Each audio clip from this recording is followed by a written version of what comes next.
আপনি নির্বাচিত হলে আপনি প্রায়োরিটি দিয়ে কোন কাজটাতে হাত দিবেন? কেন মনে করেন সেই কাজটা গুরুত্বপূর্ণ এবং কেন মনে করেন আপনি সেই কাজের যোগ্য? ধন্যবাদ আপনাদের সবাইকে আমাকে এখানে আমন্ত্রণ জানানোর জন্য। আমি প্রায়োরিটি বেসিসে সবচেয়ে বেশি ইম্পোর্টেন্ট মনে করি খাদ্যের সমস্যাটাকে সমাধান করার বিষয়টাকে। পাশাপাশি আমাদের আরেকটি সমস্যা রয়েছে, সেটা হলো টিউশন কেন্দ্রিক আমরা ঢাকা বিশ্ববিদ্যালয়ের শিক্ষার্থীরা খুব বেশি নির্ভর।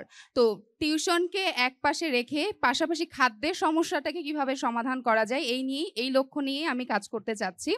সেক্ষেত্রে আমার যেটা লক্ষ্য থাকবে, ঢাকা বিশ্ববিদ্যালয়ের বর্তমান যে শিক্ষার্থীরা আছে তাদেরকে একটা ফ্রেমিং এর মাধ্যমে এনে প্রশাসনের সহযোগিতা নিয়ে তাদের কিছু ফুড কার্ডের ব্যবস্থা করা। মোতাহার হোসেন ভবন কার্জন হল, তারপরে সোশ্যাল সায়েন্স বিল্ডিং, এই জায়গাগুলোতে এই কাজগুলো করার আমার ইচ্ছা রয়েছে। এছাড়া সেন্ট্রাল লাইব্রেরি নিয়ে আমার কিছু কাজ করার আছে। সেন্ট্রাল লাইব্রেরিতে আপনারা দেখবেন যে কেউ ইচ্ছা মতো ঢুকতে পারে। আমাদের আসন সংখ্যা এমনিতেও কম, বায়োমেট্রিক পদ্ধতি যেটা ছিল এখন সেটার এক্সিস্টেন্স নেই। তো সেই ক্ষেত্রে আমার একটা অ্যাপস লঞ্চ করার ইচ্ছা আছে, যেখানে সেই অ্যাপসের মধ্যে সমস্ত কিছু থাকবে, যেখানে আপনি সিট বুক করতে পারবেন। ওখানে আপনি জানতে পারবেন যে কখন কোন সিটটা ফাঁকা আছে। এছাড়াও আপনি যেটা জানতে পারবেন যে কোথায় কোন সেলফে কোন বইটা আছে। আমরা যেহেতু ঢাকা বিশ্ববিদ্যালয়ের শিক্ষার্থীরা শুধুমাত্র বই পড়ে অভ্যস্ত, সেটা আমরা কোনো বই কিনে করি না, আমরা নোট করে করে অভ্যস্ত। তো অনলাইনে যদি কোনো রকমের বইগুলো থাকে তাহলে আমরা যে কোনো সময় সেই বইগুলোর অ্যাক্সেস পেতে পারি। তো আমার এটা নিয়ে কাজ করার ইচ্ছা। আর কমন রুম যেই বিষয়টা আছে, ছেলেদের কমন রুম আমাদের একদমই নেই। সেই ছেলেদের কমন রুমের বিষয়টা নিয়ে আমি কাজ করতে চাই। এবং মোস্ট সিগনিফিক্যান্ট আমার যেটা মনে হয় যে নামাজ রুমের অবস্থাটা খুবই খারাপ আমাদের সব জায়গায়।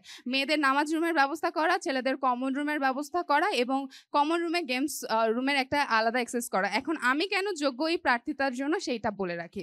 ঢাকা বিশ্ববিদ্যালয়ে আমার 5 বছরের এক্সপিরিয়েন্স আছে। আমি ইউনেস্কোর একটা স্কুলের কাজ করেছি।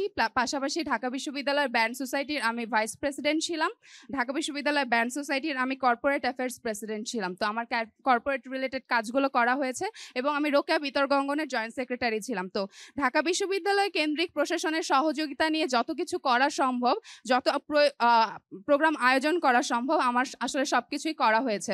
ঢাকা বিশ্ববিদ্যালয়ের কর্পোরেট ব্যান্ড সোসাইটির কর্পোরেট অ্যাফেয়ার্সে যখন আমি ছিলাম তখন আমার আসলে বিভিন্ন ব্র্যান্ডের সাথে কাজ করা হয়েছে এবং সাথে সাথে কিছু ব্যান্ডের সাথেও কাজ করা হয়েছে, যার কারণে ঢাকা বিশ্ববিদ্যালয়ের কখন কোন জায়গায় কি রিলেটেড সমস্যা, যেমন আমি শীতার্তদের জন্য গান করেছিলাম, তারপর বন্যার সময় বন্যার্তদের জন্য গান করেছিলাম, এই রকম ক্যান্সার পেশেন্টদের নিয়ে কাজ করেছিলাম এবং ঢাকা বিশ্ববিদ্যালয় কেন্দ্রিক যে কোনো কাজে কিন্তু আমি ছিলাম। এবং এই নিয়ে আমি যেহেতু এক্সপিরিয়েন্স আছে এবং আবাসন সংকট মোকাবেলার জন্য সিন্ডিকেট ভেঙে আমি 100 জন শিক্ষার্থীকে হলে আসন দেওয়ার সুযোগ করে দিতে পেরেছিলাম। এই কারণে আমি মনে করি আমি যোগ্য।